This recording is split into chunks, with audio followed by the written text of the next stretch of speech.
La parole est maintenant à Madame Aude Luquet. Monsieur le Président, mes chers collègues, ma question s'adresse à Monsieur le ministre de la Transition écologique et solidaire. 2 enquêtes préliminaires ont été ouvertes pour la première fois en France pour des faits d'obsolescence programmée et de tromperie. Une vise la société Epson, soupçonnée d'avoir délibérément réduit l'espérance de vie de ses cartouches d'encre. L'autre, la société Apple, qui a reconnu avoir bridé volontairement les batteries de ses smartphones ancienne génération. En ayant fait de l'obsolescence programmée un délit, la France est un pays précurseur dans la judiciarisation de ses méthodes commerciales. La loi sur la transition énergétique de 2015 prévoit en effet une peine maximale de 2 ans de prison et une amende de 300 000 € pour un fabricant reconnu coupable de réduire délibérément la durée de vie d'un produit pour en augmenter le taux de remplacement. Ces pratiques commerciales sont une aberration, non seulement économique, mais aussi écologique. Économique d'abord, car elles imposent aux ménages des dépenses inutiles. À titre d'exemple, en 30 ans, la durée de vie d'un ordinateur a été divisée par 2. Écologique ensuite, car l'obsolescence programmée a un impact direct sur l'environnement, avec l'augmentation significative d'une part de l'extraction de matières premières et d'autre part de la production de déchets qui ne sont pas toujours recyclés. L'obsolescence programmée entre ainsi en contradiction avec le concept d'économie circulaire que le gouvernement entend promouvoir. Si la France a été pionnière dans la lutte contre cette obsolescence, beaucoup reste à faire, notamment au niveau européen. Un récent rapport des Nations Unies préconise entre autres un élargissement de la pénalisation à l'échelle européenne, l'affichage de la durée de vie des produits à l'achat ou encore une réduction de la TVA sur les activités de réparation.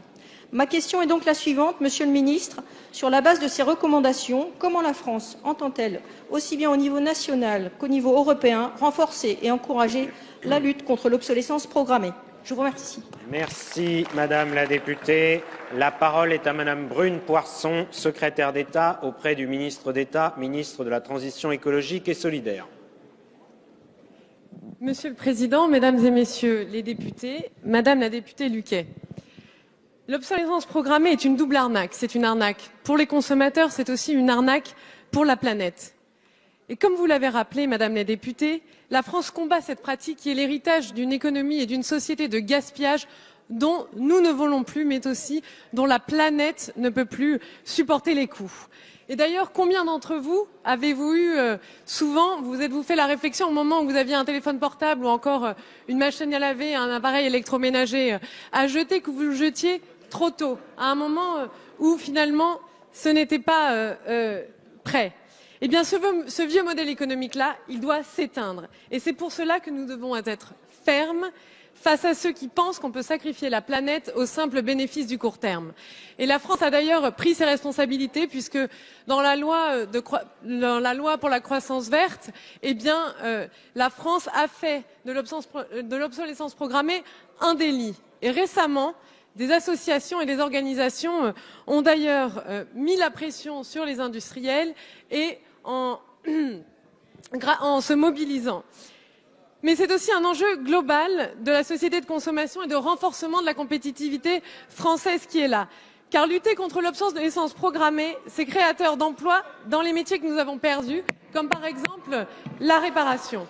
C'est pour ça qu'à la demande de Nicolas Hulot et avec Bruno Le Maire, eh bien, nous travaillons sur une feuille de route qui prendra pleinement en compte la question de l'obsolescence programmée qui sera publiée début mars.